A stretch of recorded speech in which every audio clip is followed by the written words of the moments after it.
Bien, y en el caso, el día de ahora vamos a tratar ya la última etapa de nuestro proyecto de investigación, es el análisis de datos.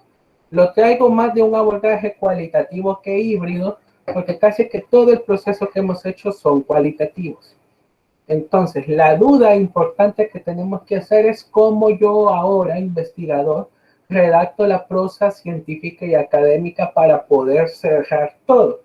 Si en el capítulo 3 yo ya recolecté datos y esos datos implican por las diferentes etapas de mi esquema metodológico donde he dejado los hallazgos de diseño, los he explicado y he evidenciado cada elemento que está ahí desde el proceso de definir a llegar al prototipo, jerarquizar un mapa de viaje para el usuario con su contenido pertinente de artefactos propio de diseño hasta validar la experiencia de usuario y que en esa experiencia de usuario expertos o beneficiarios sean capaces de decirnos si funciona o necesito este elemento, se modifica, pero todo ese ejercicio que hemos realizado, ahora, ¿cómo lo sistematizamos en un discurso académico?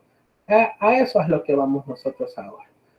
Desde el punto de vista teórico, lo vamos a ver desde la siguiente lógica. La agenda trata los datos cualitativos, las evidencias que ya tenemos, dos, los propósitos centrales del análisis cualitativo. ¿Qué dice Hernández Sampieri sobre la tarea del investigador en el análisis e interpretación de datos? Vamos a hablar de un mapa teórico que es la codificación selectiva, la matriz de triangulación de información y la estructura del informe.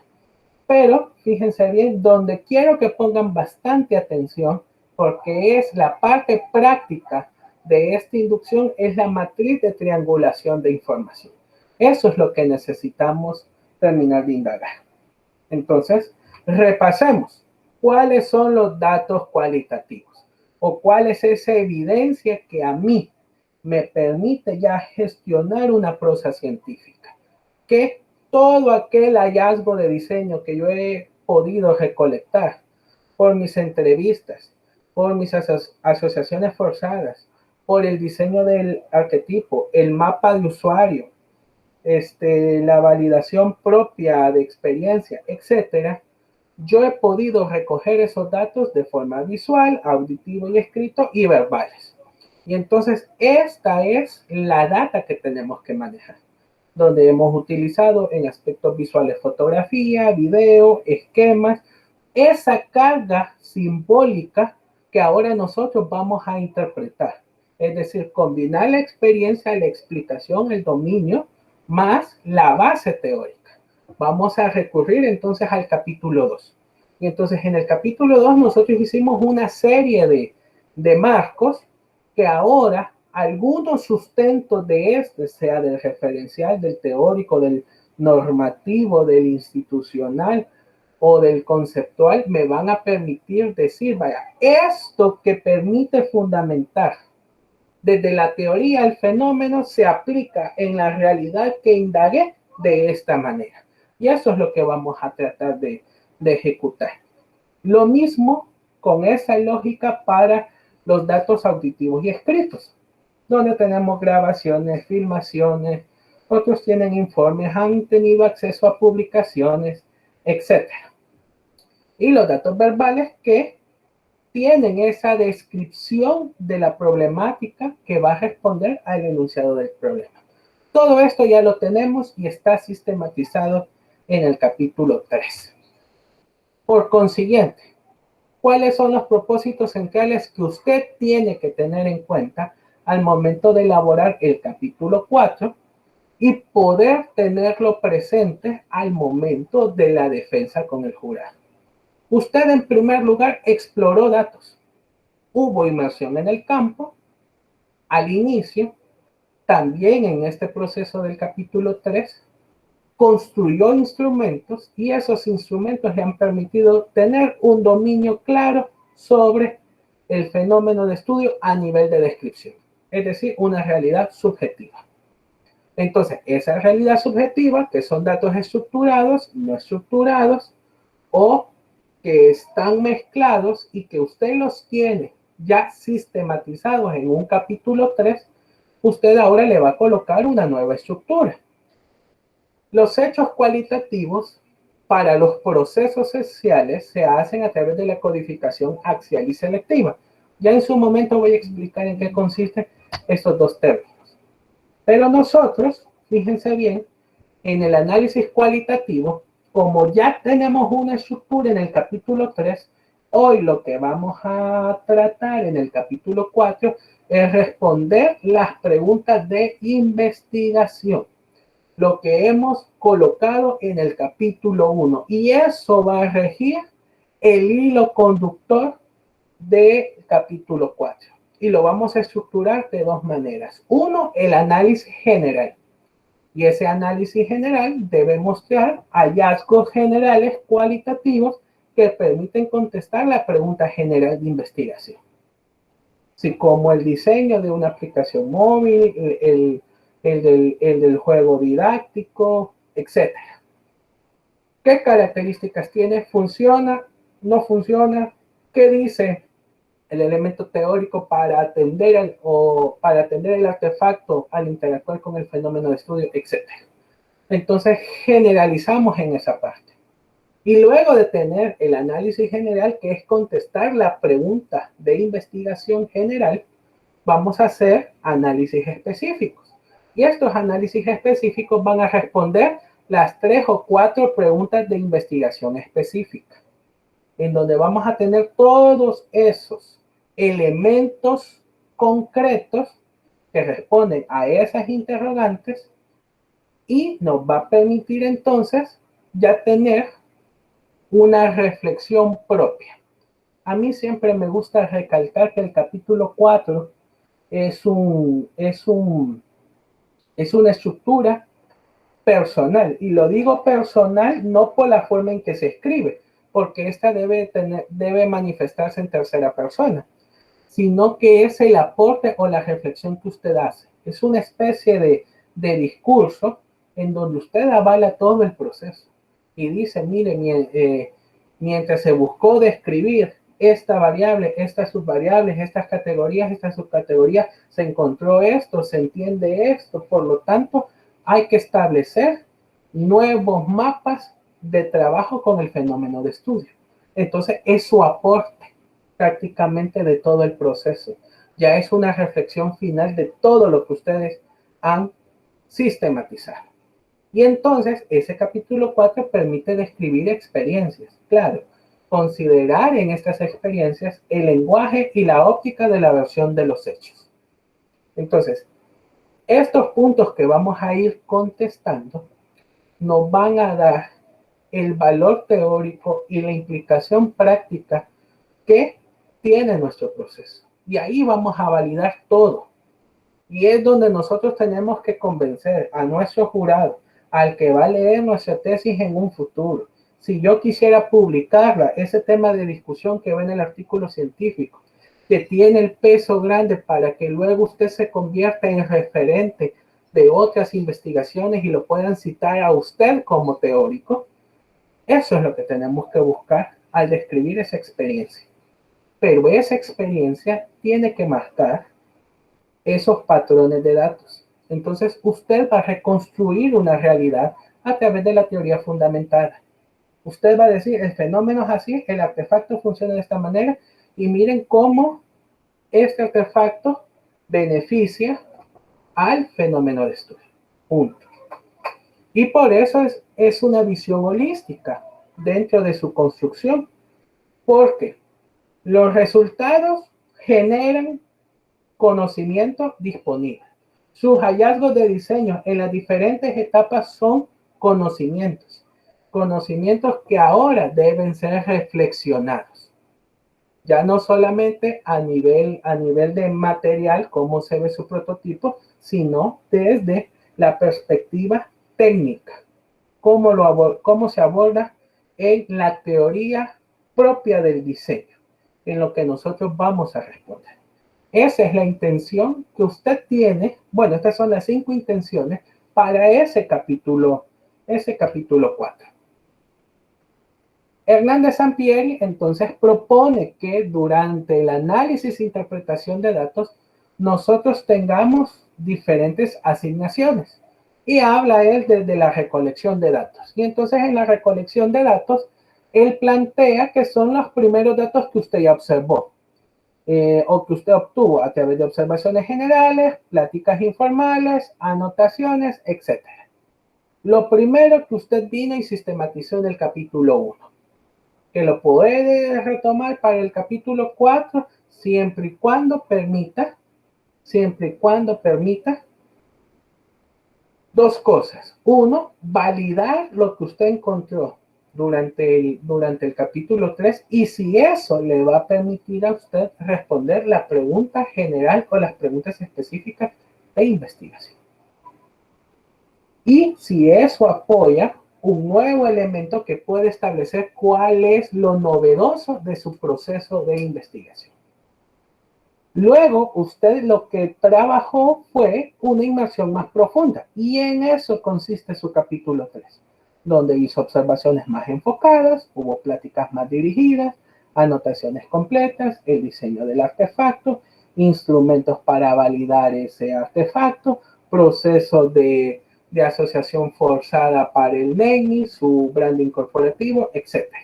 Todo, y, por supuesto, la arquitectura de información o la hoja de ruta que iba a tener ese artefacto. Ahora que usted tiene esos datos por medio de esas técnicas, sesiones grupales, entrevistas, observación, análisis de materiales, etcétera, hoy vamos a preparar todo ello para el análisis. Y entonces, el análisis, ¿cómo se puede elaborar? Bueno, se aboca a la teoría fundamentada que ya existe y valido con los hallazgos que he detectado y se materializa en matrices, diagramas, mapas conceptuales, dibujos, esquemas, etc.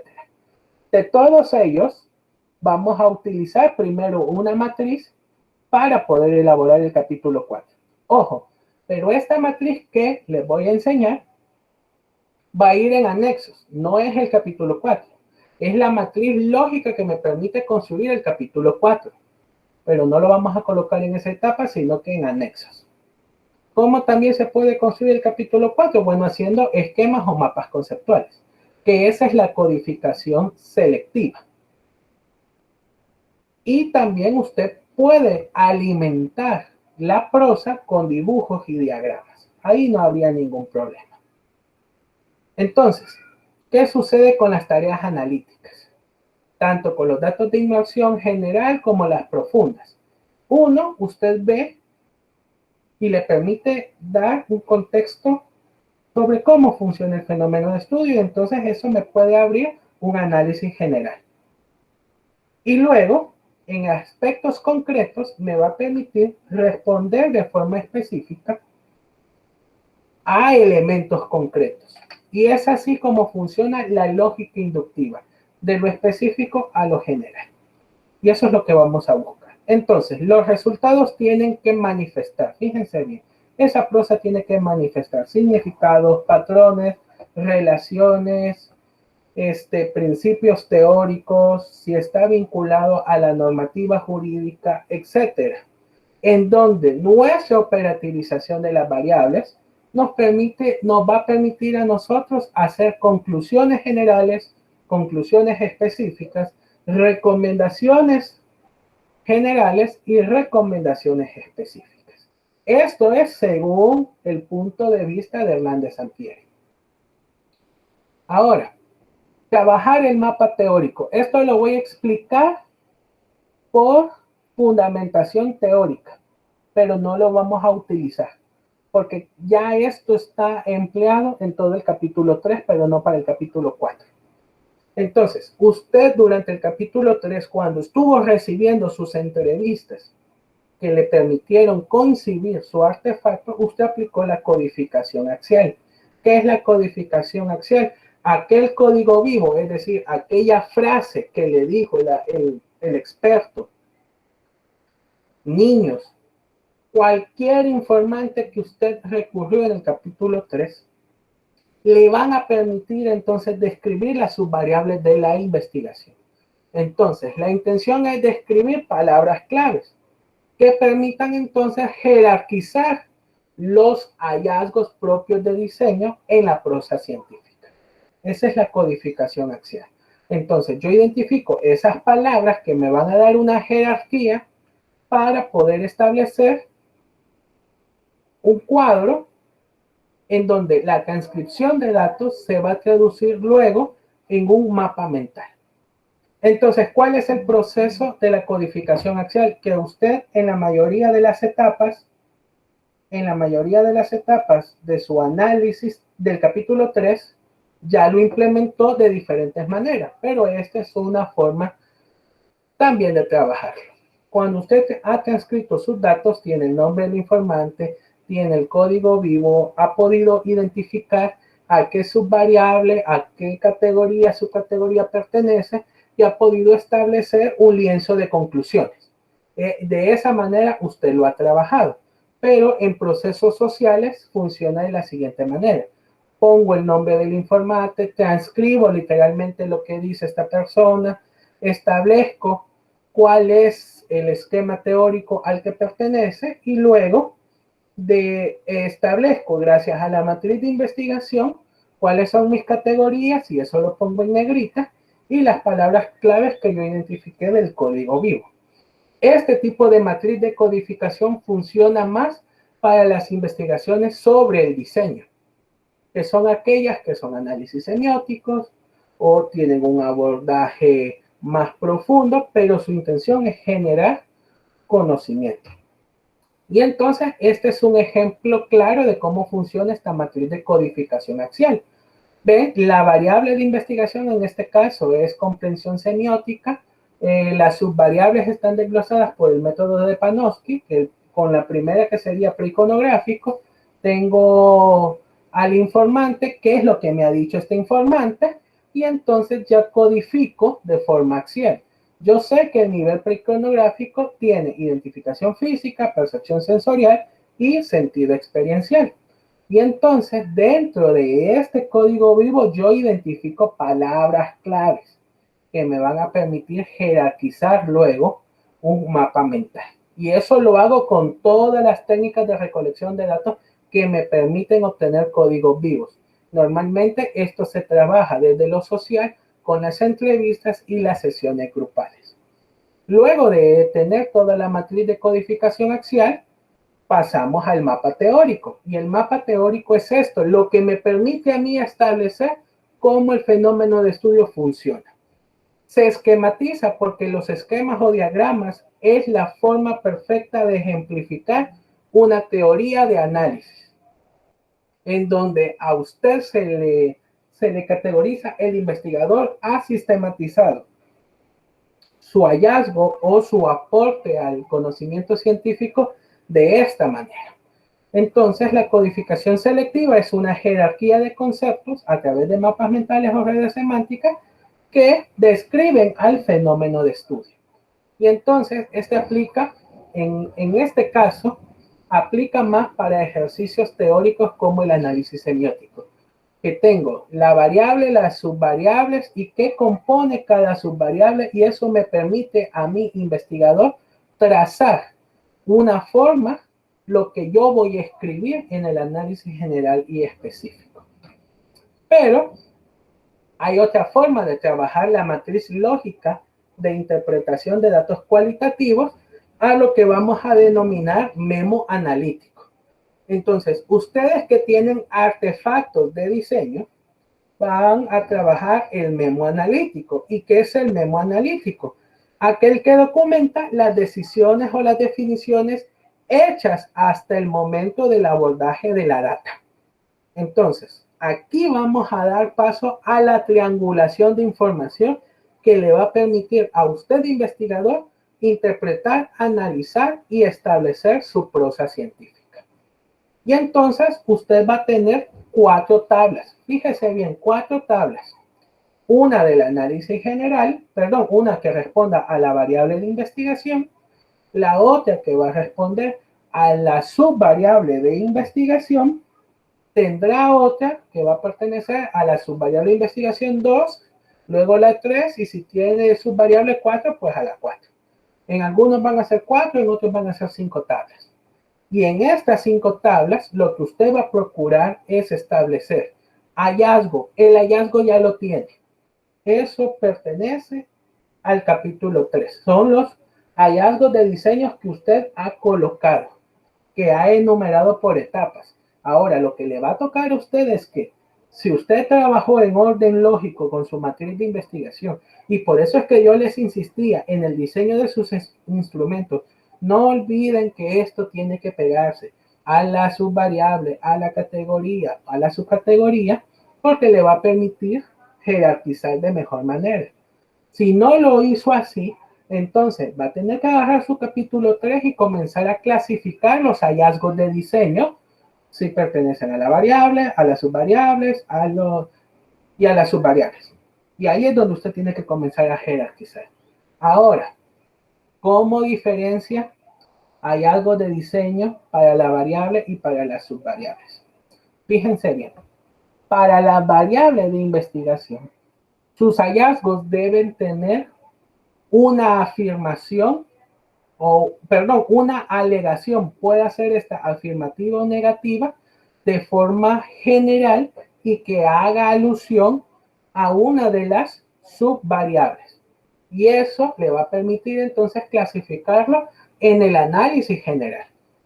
Si la alegación afirmativa o negativa responde a una categoría o subcategoría concreta, esa pertenece a la subvariable. Vaya colocándolo en el otro cuadro. Y esa es la clasificación que usted tiene que hacer en este inicio. Cuando usted tiene esa clasificación, entonces va a colocar qué código vivo responde a ese hallazgo de investigación de diseño. Y luego, ese código vivo y esa alegación, ¿bajo qué base teórica pertenece? Este puede ser del marco teórico, lo podemos retomar del marco normativo, puede estar presente en el marco histórico, en el institucional o en el caso análogo, que es el marco referencial. Pero aquel que me permite entonces darle fuerza a la alegación afirmativa o negativa que yo he planteado como hallazgo de diseño. Y entonces voy a triangular los datos. Voy a triangular hallazgo, código y base teórica. Y la combinación de esos tres permite la interpretación de datos. Y entonces la interpretación de datos se redacta en tercera persona y debe predominar la apreciación del investigador, y luego de la apreciación del investigador puede combinar el hallazgo, el código vivo o la base teórica. El orden de los factores no altera el producto. Puede comenzar usted con el hallazgo, luego su alegación acompañada del código vivo, luego de la base teórica, pero que tenga coherencia. Siempre y cuando se refleje estos tres elementos que usted tiene que trabajar. Y entonces ese es el memo analítico. ¿Cómo se trabaja ese memo analítico? Este es un cuadro univariado. Si es bivariado, tiene dos variables y deben trabajarse causa y efecto, causa y efecto. Entonces ahorita vamos a verlo con un ejemplo bivariado. Entonces, usted va a diseñar su cuadro de interpretación de datos. Vamos a acercar más esto.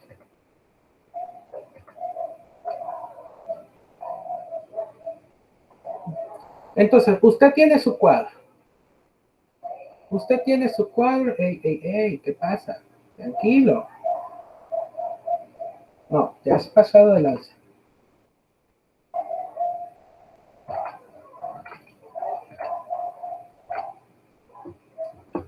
Permítanme un momento.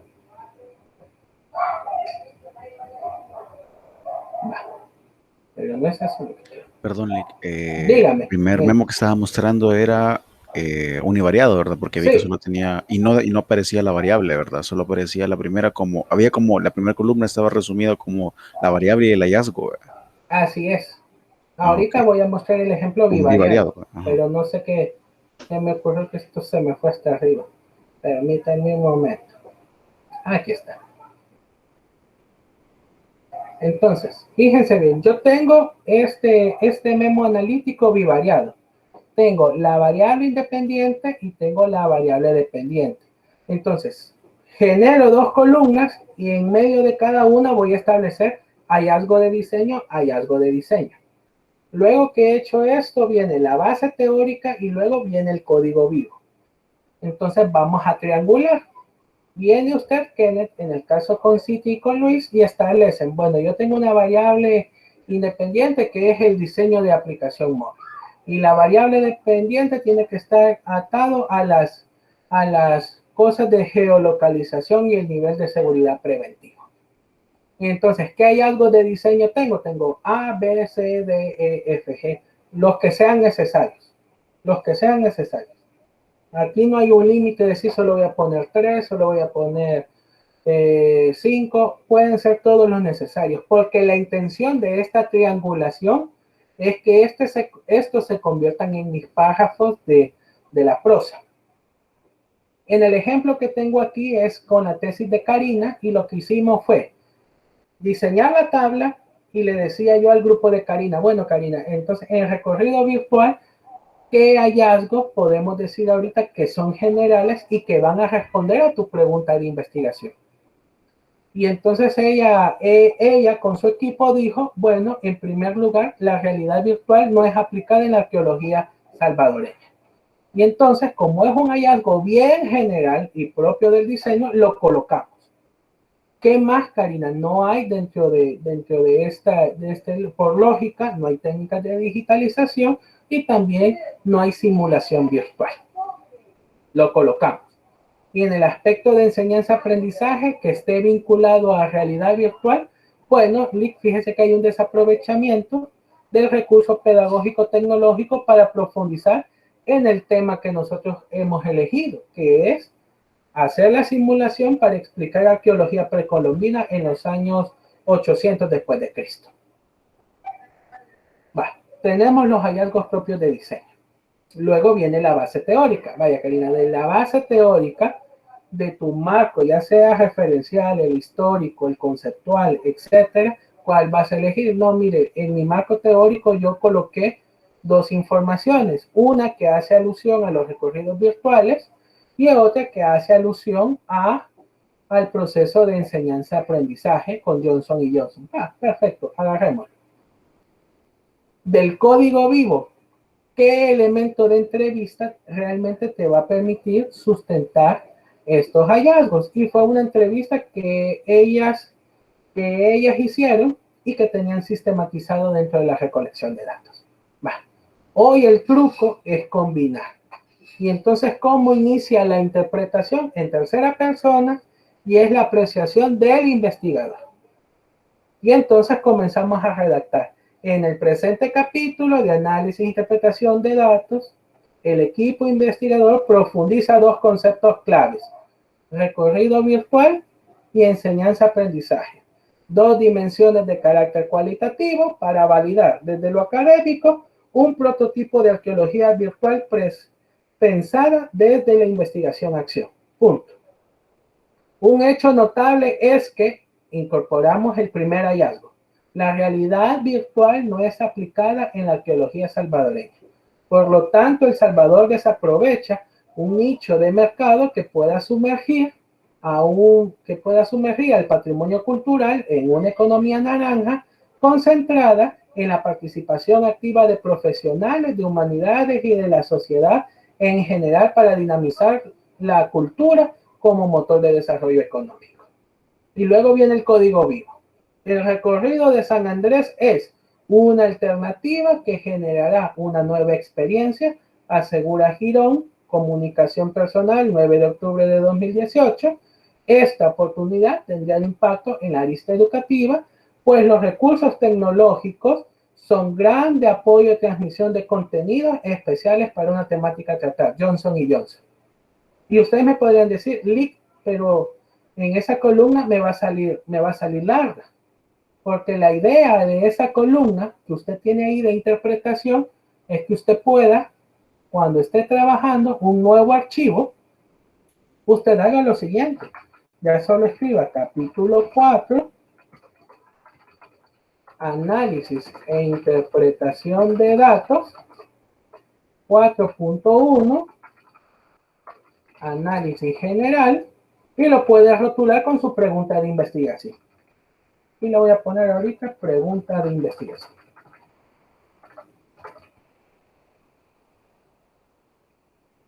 Y entonces, la idea de que usted tenga este cuadro es que ejemplifique la triangulación cualitativa, pero, voy a copiar desde aquí abajo.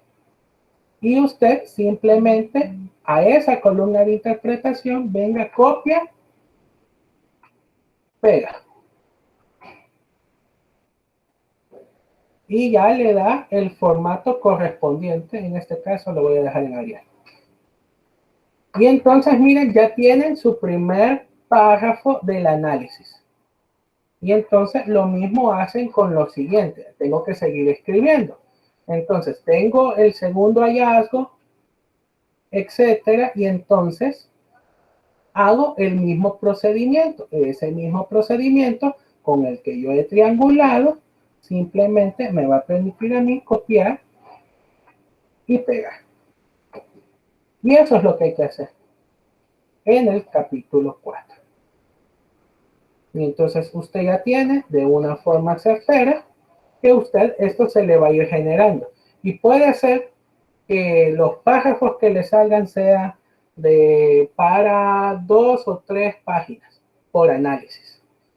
Y entonces eso es lo que usted tiene que construir en el capítulo 4. Para eso nos va a funcionar el memo analítico, para que usted pueda escribir con los datos ya jerarquizados, lo tenga en un cuadro y luego solo copie y pegue la parte de interpretación. Luego que usted tenga el análisis, fíjense bien, en este mismo capítulo van las conclusiones. Entonces, las conclusiones las vamos a dividir en conclusiones generales, y la primera tiene que obedecer a la variable de investigación, y si usted tiene bivariada, pues a las dos, vean, causa, efecto.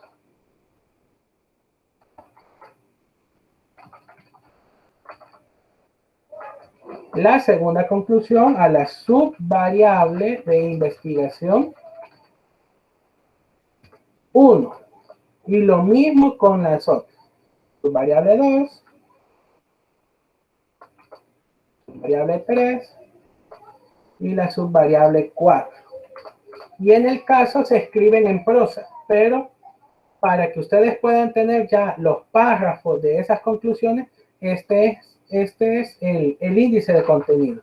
Luego van las conclusiones específicas.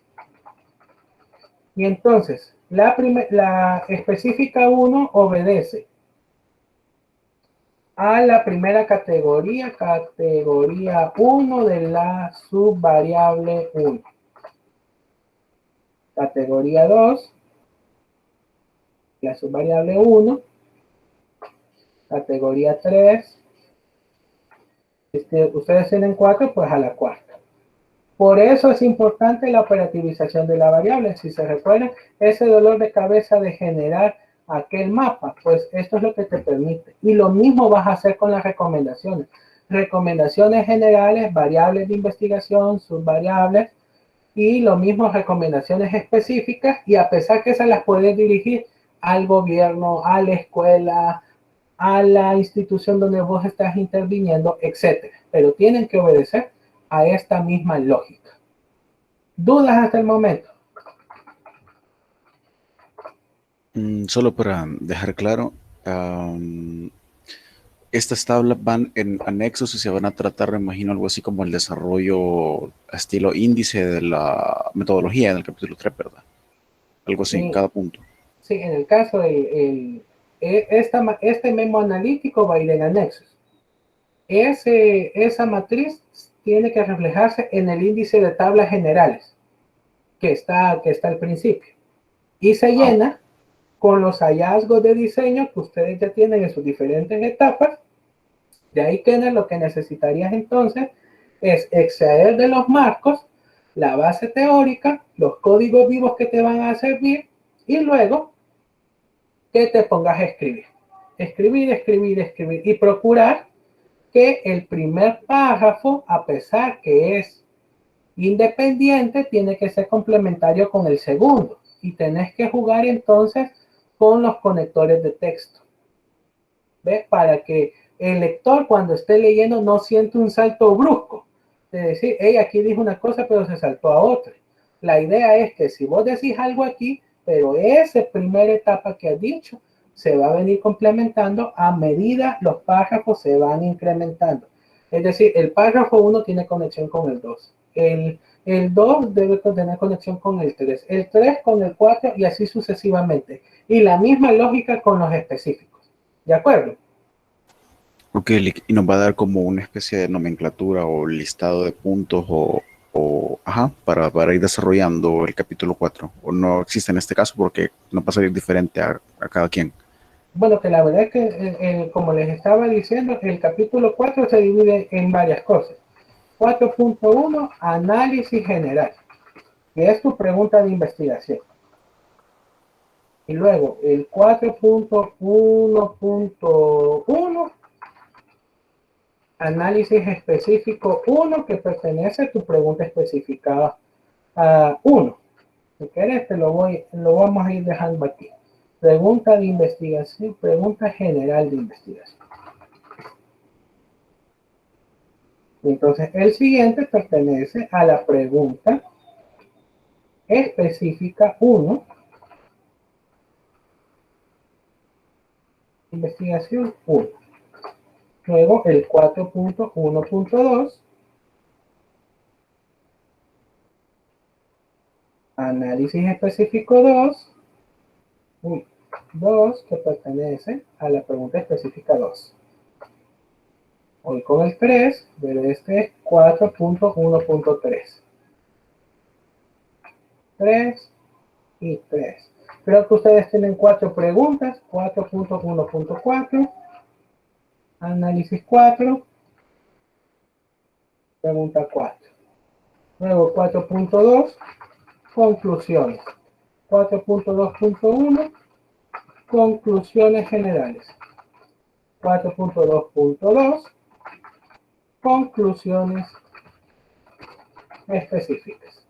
Y 4.3, recomendaciones. 4.3.1, recomendaciones generales. Y 4.3.2, recomendaciones específicas. ¿Va? Y ese sería el índice del capítulo 4. Que ya el contenido de cada uno ya varía porque dependerá de los hallazgos propios de diseño. Sin olvidar que ustedes están respondiendo a su pregunta de investigación. ¿Dudas hasta el momento? Yo creo que solo esa. Gracias por haberlo detallado ahí, escrito todo ahí. No, no se preocupe, para eso estamos, Kenan. Entre ustedes puedan, en el tuyo, que lo puedas ver ya esquematizado, mucho mejor, porque ya eso te dimensiona qué es lo que tienes que elaborar. No hay problema. Fátima, preguntas, dudas. No, Lick, todo claro. Dianita.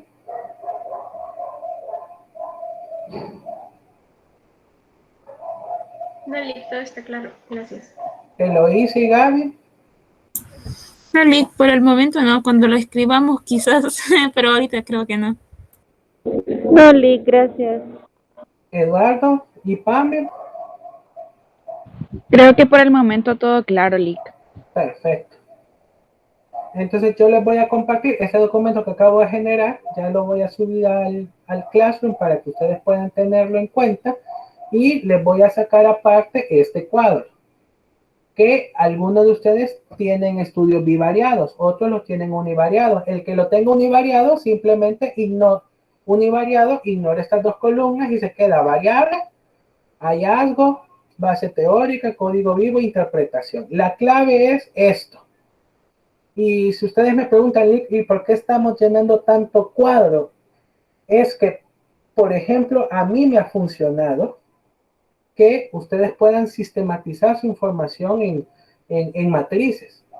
Y entonces cuando ustedes tienen esa matriz y ya comienza a procesar, ya es un elemento mental que le permite jerarquizar toda esa información que usted tiene en la cabeza, pero le permite tener claridad de lo que está manifestando.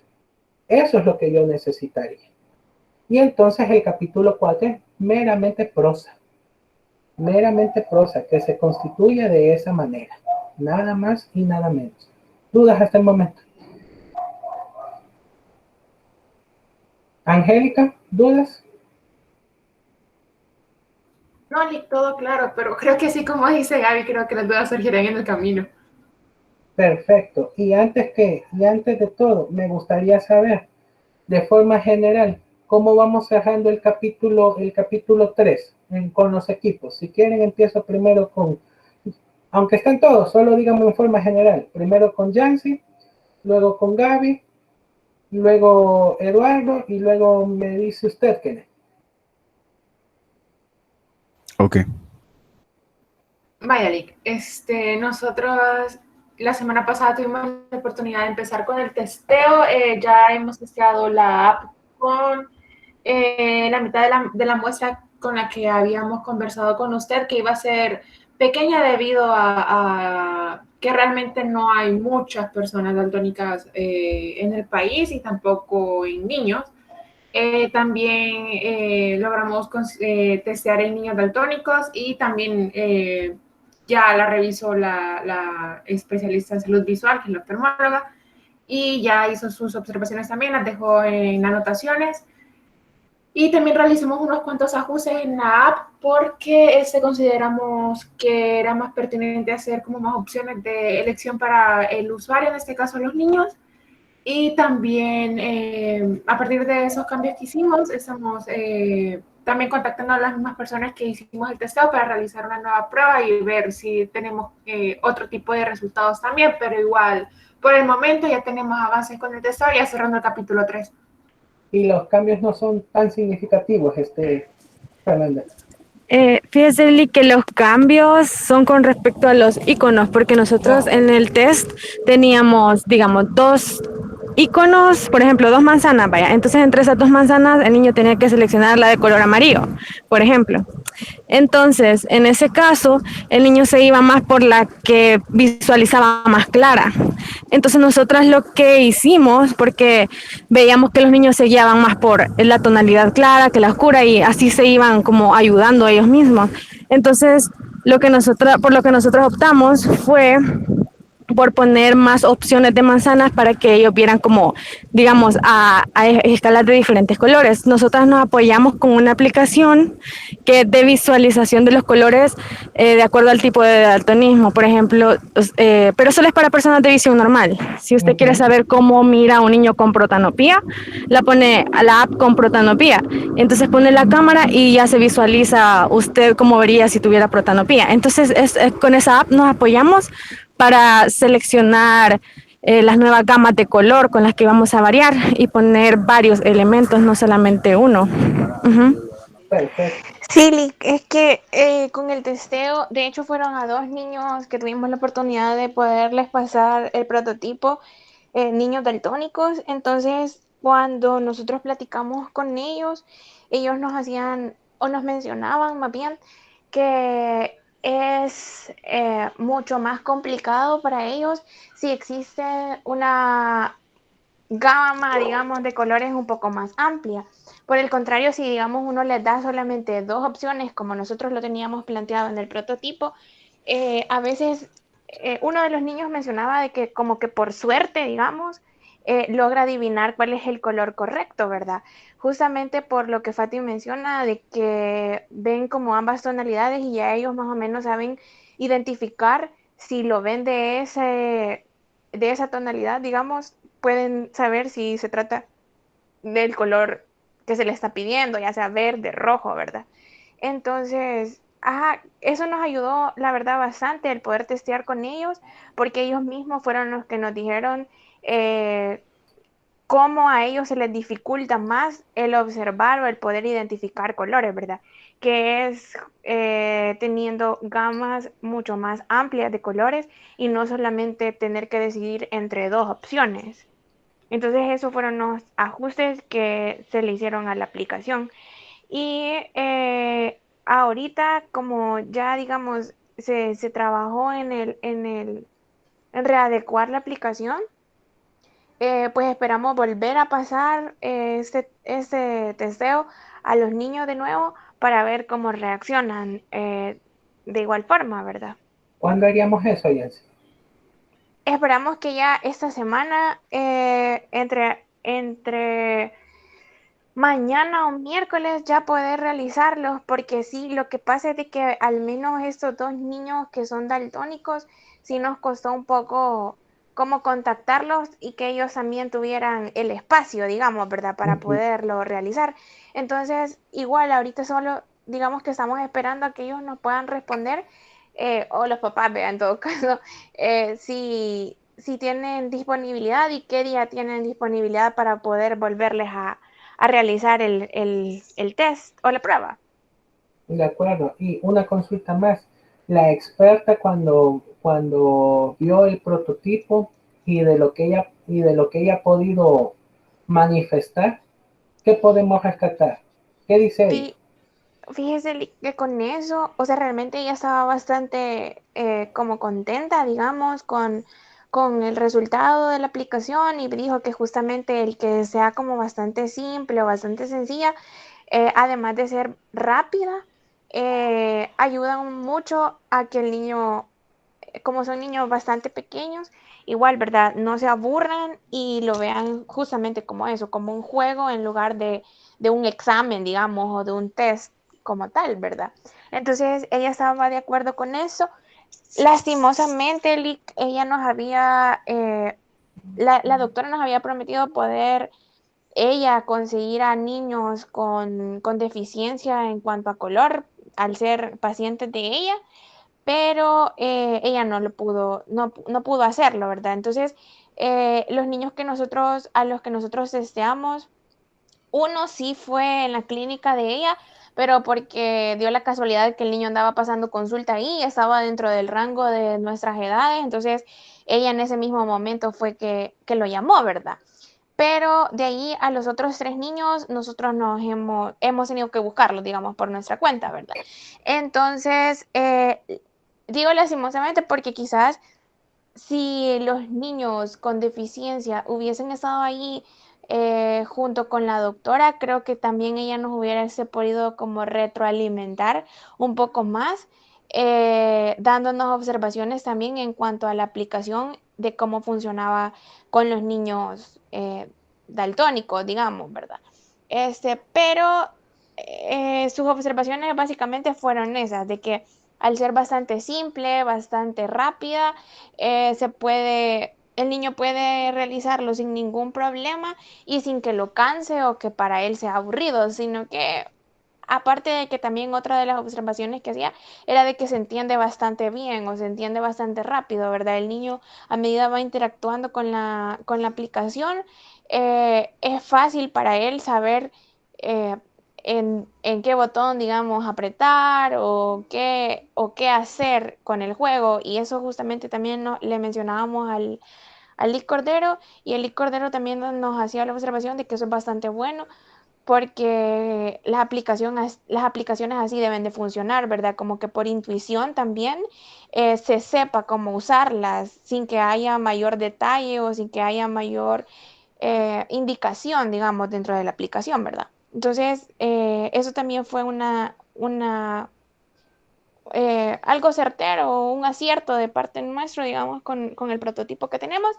Pero sí, como le menciono, ya al testear con niños que son daltónicos, sí tuvimos que hacer esos ajustes para que realmente pueda funcionarnos y cumpla la función, ¿verdad? De que nosotros esperamos.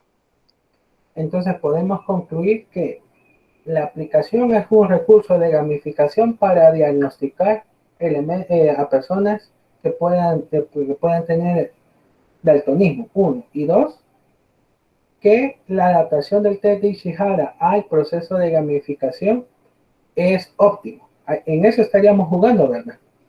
Sí, de hecho, igual justamente por eso es que también nosotros llegamos como a la conclusión de que el test de Ishihara funciona por la gama de colores que tiene. O sea que, digamos que si dentro del test de Ishihara solo presenta dos variaciones de color, creo que igual para los niños sería simple como identificar las letras o los números, ¿verdad? Entonces el test no cumpliría como su cometido. Entonces creo que cuando ya nosotros al pasar el prototipo, eh, igual el niño nos dio como esta observación, a nosotros pues se nos alumbró el foco, ahí fue como, tiene razón y por eso también es que es funcional el test de Ishihara, ¿verdad? Por la cantidad de colores o por las variaciones de colores que existe dentro de cada carta o dentro de cada tarjeta, ¿verdad? Entonces creemos que quizás en eso era algo que nosotros no lo habíamos tomado en cuenta y que quizás por eso estábamos fallando un poco dentro del prototipo. Entonces, Yancy, para el análisis general hay que tomar en cuenta lo que me ha manifestado. La aplicación permite validar la adaptación del test de Ishihara por esa variedad de colores, por la dinámica y todo lo demás, y luego el tema de la gamificación. Por ahí tiene que ir la reflexión en hallazgos de diseño de forma general, ¿de acuerdo? Ok, Lick, está bien. ¿Eso en dónde lo pondríamos, perdón? En el análisis general. Ok. Vale, Lick, está bien. Perfecto. Fernanda, ¿algo más que agregar? ¿O Fátima o Yancy? No, Lick, por el momento eso, y creo que ya se terminó de describir bastante bien cómo estamos finalizando también el capítulo 3. Excelente. Niña Eloísa, ¿cómo vamos?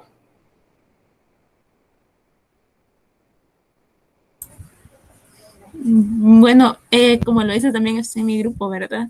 ¿Mm? Está bien interesante quizás cómo se va concluyendo, se va tornando la investigación en nuestro caso. Bueno, porque eso hasta donde hemos llegado es el término de que se hizo el pretesteo como tal del juego y se ha logrado ver que hay una buena aceptación en los niños. De por sí ya vemos como un buen panorama en el tema que los niños nos dieron como su pequeño feedback al decir de que sí les parecía como oportuno dibujar en clases porque ellos se aburrían mucho. Entonces, aún sin tocar el término o el tema del TDAH, podemos ver que hay una recepción positiva por parte del target, ¿verdad? Con la edad en la que estamos trabajando. Sin embargo, como le dijimos al principio, tenemos la fortuna, digamos, también la presión de presentar ya el juego en el colegio este día, el jueves a las 9:30 de la mañana. Entonces se lo vamos a presentar a la directora y también lo vamos a aplicar a los niños para que la directora nos dé su opinión, su feedback, ¿verdad? Y los niños también lo puedan jugar, puedan hacer el testeo. Entonces eso va a determinar muchísimo de lo que nosotros hemos estado llevando a cabo en la investigación. Ahora, hay otra cosa con la que también estamos llegando como haciendo de forma paralela y es con los códigos vivos de los que hablábamos, en este caso de nuestra fuente, que es Sonny Brown, que es con quien pudimos tener de viva voz, ¿verdad? La entrevista. En este caso, pues lo que ella nos va como guiando o las líneas que va dando es sobre el proceso de la codificación o el proceso de hacer las tablas, ¿no? De cómo evaluar o cómo hacer que el Doodle funcione. Entonces va a ser interesante contrastar la teoría o la precisión que tuvo Sonny acerca de la sistematización del Doodle versus una pedagoga, que en este caso es la directora del colegio, que ha trabajado con niños con TDAH. Creo que va a ser interesante el resultado cuando tengamos las dos opiniones juntas, ¿verdad? Ya con toda la experiencia también del juego. Yo creo que ese aporte que nos dio Sony en esa entrevista, aprovechemos todos los elementos que ella nos ha dado y lo incorporamos al análisis e interpretación de datos, así como usted me lo estaba planteando, porque considero que es una buena oportunidad. Ese acercamiento que ustedes han logrado con su prototipo, ahí va a estar la clave. Sí. Igual también de los niños, saber cuál es el feedback que ellos nos dan y también la versión, pues, cómo ellos lo hacen en el juego, ¿verdad? De esta forma virtual o análoga. Porque de hecho vamos a llegar y lo vamos a probar esperamos, ¿verdad? Si todo sale bien, con dos formas, con niños de forma virtual y también con los niños que estén ahí en el colegio de forma presencial, porque ahorita sí están llevando las clases, entonces van a ser una experiencia interesante, esperamos. Mire, ya ir pensando en el modelo híbrido de educación, eso estaría bueno. A ver cómo les va el jueves. Espero yo Sí, que sea todo un éxito este Gaby. sí, esperemos que sí. Sí, gracias. Excelente. ¿Algo más que agregar, mi Gaby, o solamente?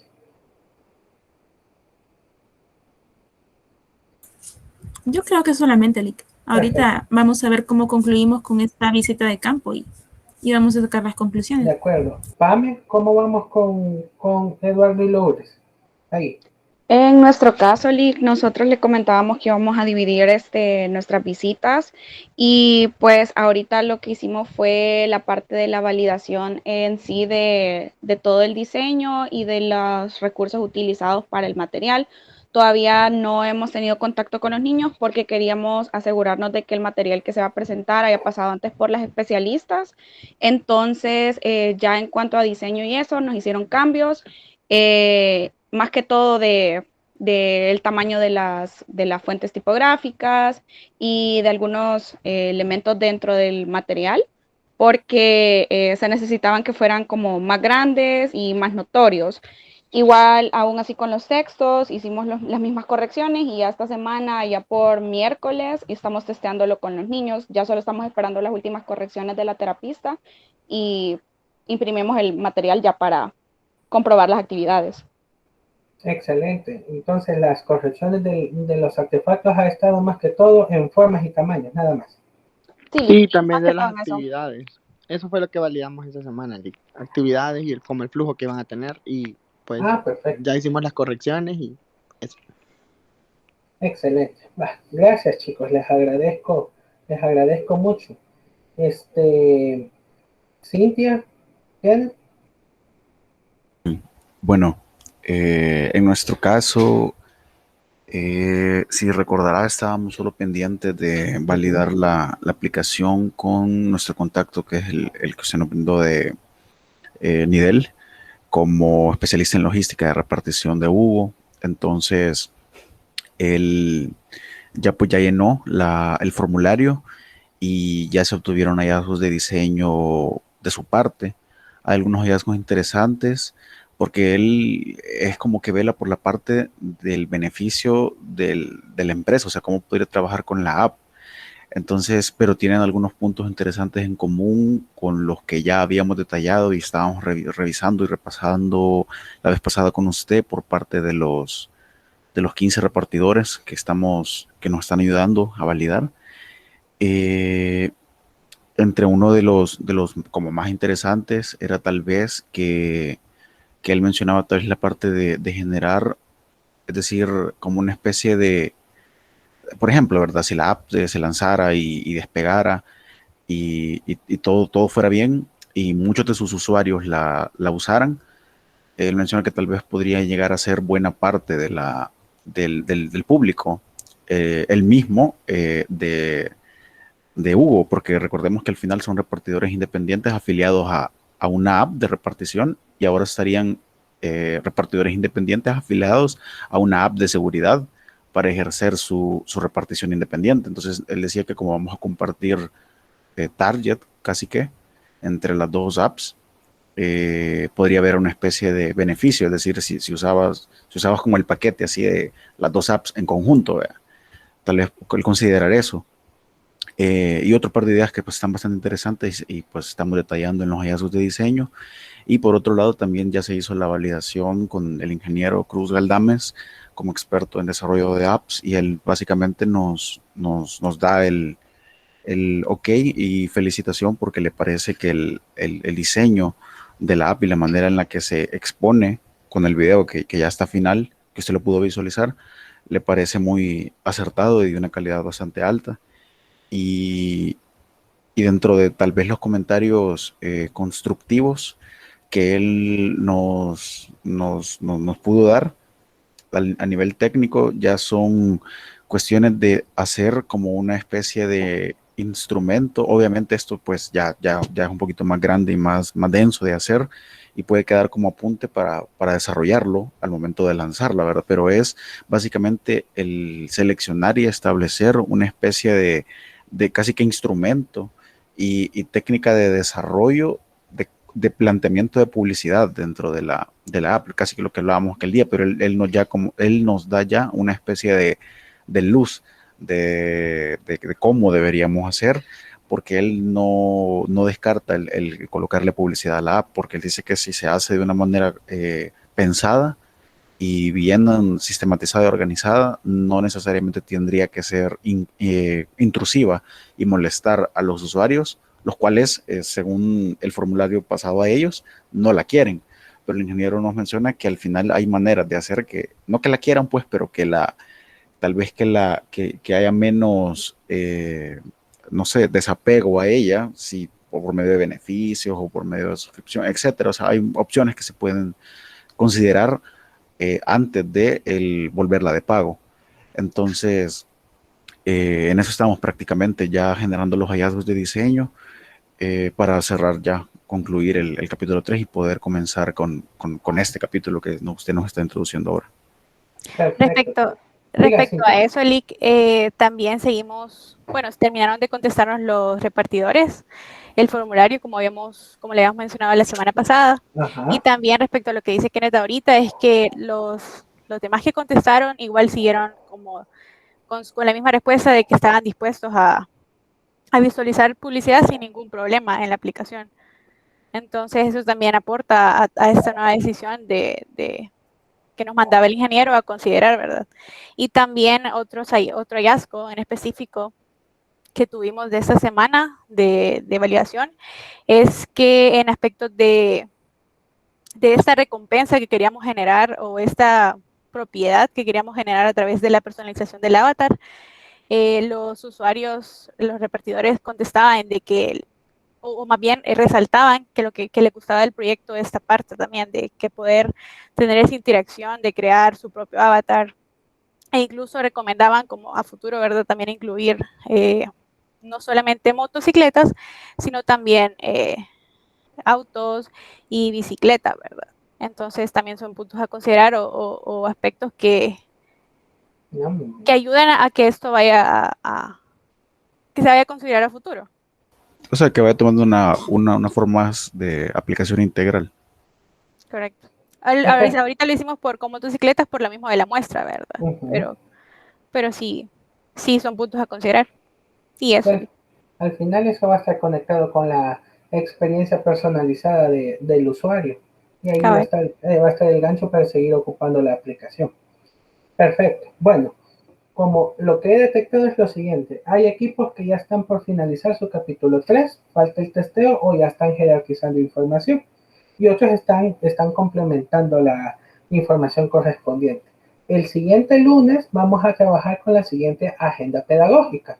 Los voy a atender de forma individual, como siempre lo hemos venido haciendo, en los horarios respectivos de cada equipo, y vamos a ver dos cosas. Uno, primero, cuáles han sido los resultados de esa experiencia de usuario, y luego de esas evidencias vamos a hablar de cómo van trabajando el capítulo 4 para ir aterrizando y cerrar así el seminario de graduación.